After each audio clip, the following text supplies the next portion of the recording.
Hey everybody, welcome to my channel. My name's Brian. Today we're back working on our 76 Jeep CJ-5 project. Got pretty much a rolling chassis ready. So I have the rolling chassis to where it'll roll. At this point there's some odds and ends we need to take care of. So today I'm going to work on getting the fuel tank put in, just because it's in the way and tripping over it, and before I lose pieces. I've had it for a while. Also I got shocks to go on. Here goes. Fuel tank fits in this area, and here is a new fuel tank, the new skid plate, and some associated other parts. There are other videos on YouTube that show you how to do this, and they are all terrible. So here's one more that'll be terrible, I'm sure. So the original frame on this Jeep is a 76. The blue Jeep that we cut apart is a 77. I think there's some subtle differences, but we're just gonna have to make it work. There's a new fuel tank.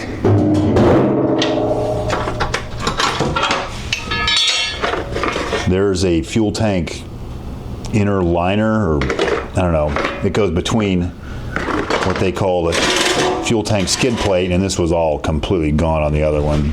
The only thing I rescued was this liner, which goes, as near as I can tell, right there, and kind of matches that cutout. And that's what keeps the metal from the fuel tank rubbing on the metal from the skid plate.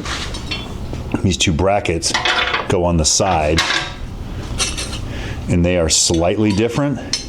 I can't really tell. There's a part number. I can't really tell why they're different. The sides of the fuel tank are both flat. I won't get into that also. And then this strap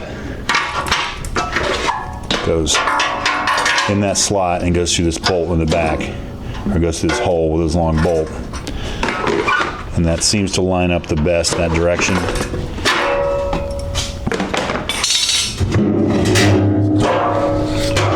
This fuel tank has this tab, which is apparently not used. I could saw this off, or I think in this case I'm just going to bend it up and out of the way.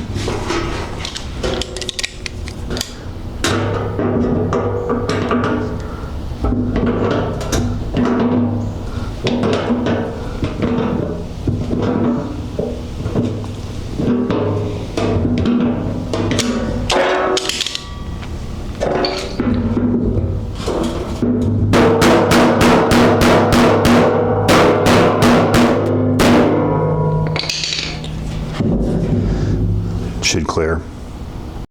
So as I mentioned, this is the fuel tank skid plate. This is the little inner liner, whatever they call it. I'm just going to match it up to what's already kind of in the bottom here as far as shapes go.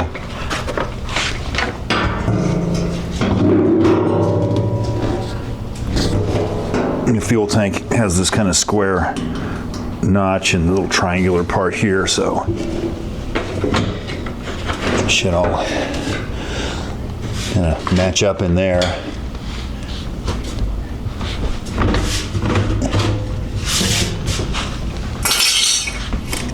And then this strap, I've seen some of them that have flat tabs. This has a little round deal.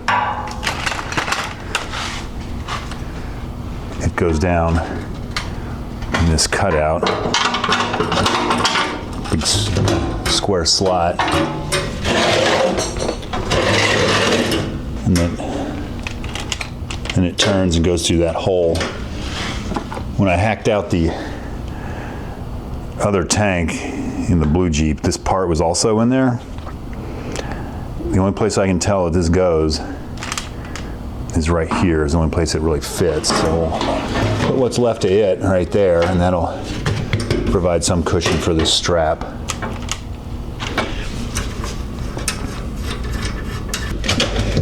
And the strap should just go down through this hole on the skid plate. Came with a serrated nut with the flange and the little serrated grippers on it.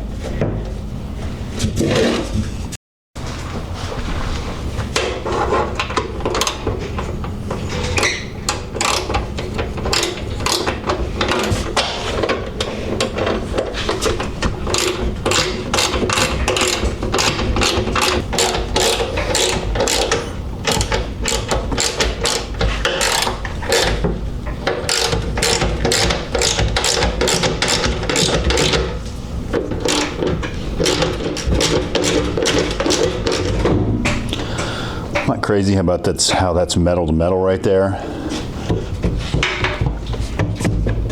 So I'm going to find something to put in between those two pieces to just absorb any shock, or so it doesn't rub itself and possibly rub through.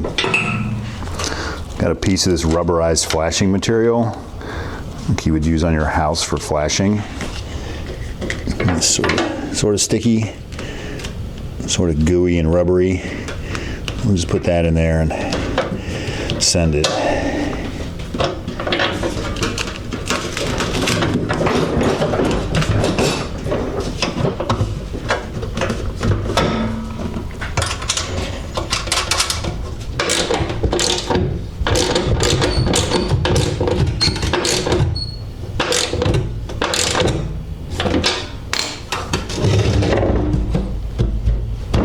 All right, I feel like that's plenty tight enough. These side straps go on each side like this, and they're shaped a little different. One's a 1 ST60A and one's a 1 ST60B. So I'm not sure what the difference is and what they're supposed to, where they're supposed to go, because the tank's flat on both sides. But this is kind of angled a little bit, so it only, make sure you put them on right side up. So there's a hole in the back of the skid plate. There's a hole on each end. It should go through. And then one up here at the front, which, of course, with the tank tight, that's not going to go in there. So I think we're going to have to loosen it, perhaps take that top one off, get these in, push the tank down in, and then tighten that top bolt.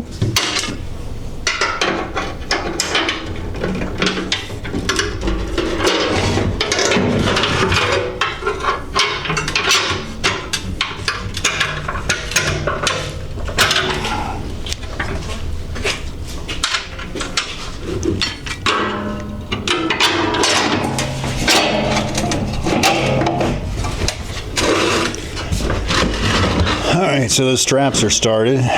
Now we'll do this again.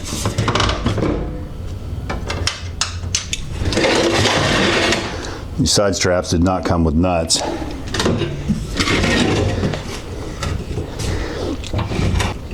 Fortunately, I bought 25 of these 7/16 flange nuts. That seemed to be a popular item with Jeep. Seems like they used them on about everything. Which, of course, take an 11/16 socket or wrench.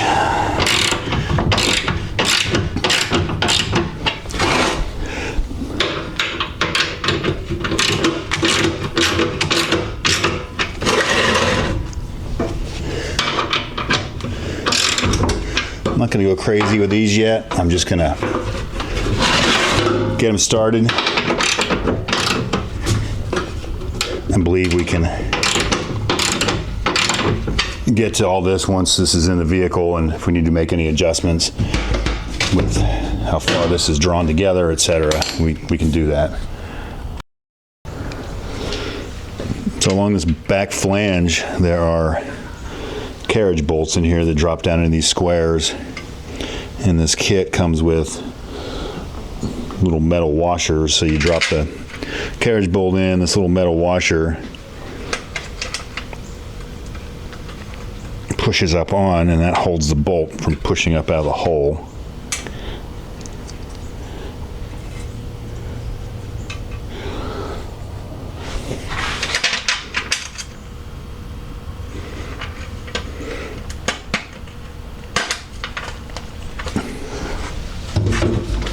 You can kind of use the strap as a handle. Put this up in here, and on the back side, these all stay in and locate themselves. And I test fit this already. What I discovered is that none of these holes on the front line up.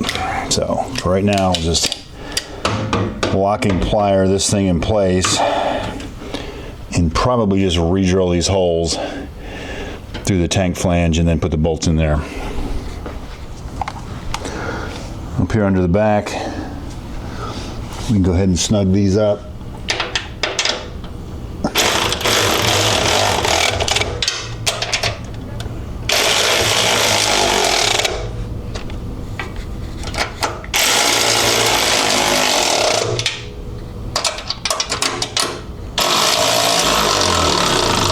Can also tighten down the strap that goes over the top.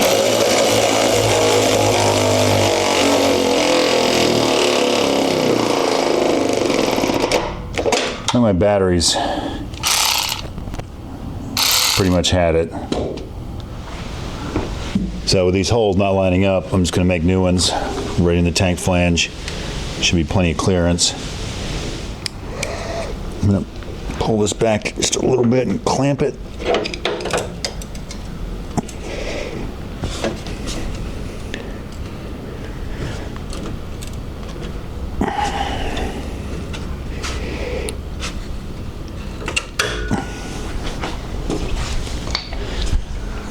Because we're kind of getting into the corner of the bend of the skid plate.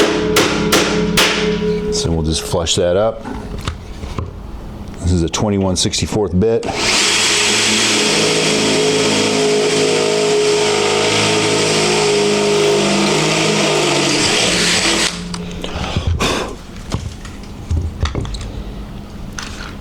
It should fit.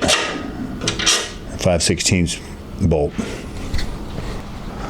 Since we've exposed a little bit of raw metal, just shoot a little black paint in the hole. Won't make probably any difference whatsoever. And either this kit didn't come with everything or I've lost some of the hardware, but there's a flange head bolt. I only have 2 of these and no nuts. So we'll just mix and match. Just a regular 5/16 1/2-inch head. Nut and bolt.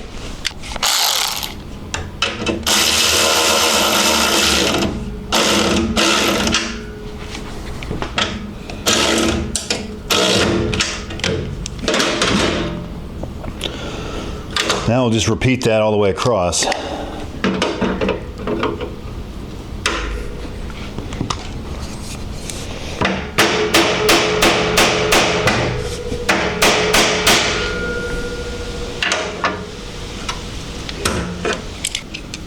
probably throw these vice grips away. The spring's gone and that makes it a real pain.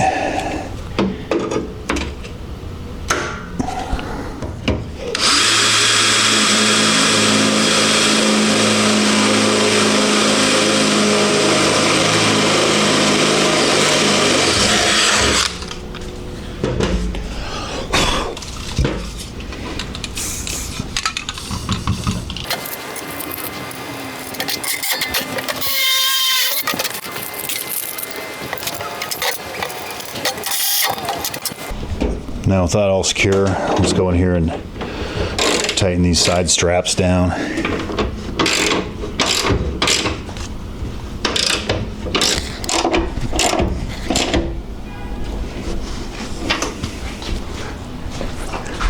And since it may be a while before we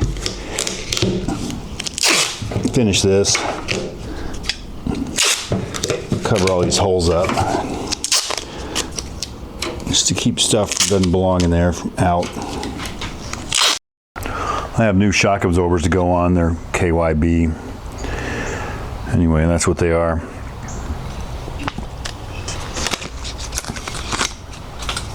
I found that without all the weight in the drivetrain, I had to put a tie-down strap on here on the other side to squeeze this down far enough that these would fit, but just like any shock, just pretty much slide on the stud.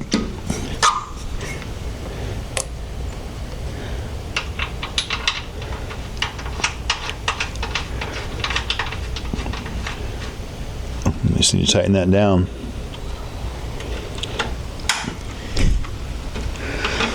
Find my nut for the bottom, but that'll limit the suspension travel. We'll do the same thing on the rear. I think we're going to wrap this one up right here. There's a fuel tank and shock absorbers installed. we'll figure out the sending unit, the rest of the fuel lines, etc. when we get closer to deciding what the fuel injection or carburetor setup's going to be. So anyway, thanks for watching. Be sure to subscribe, and we'll see you on the next one.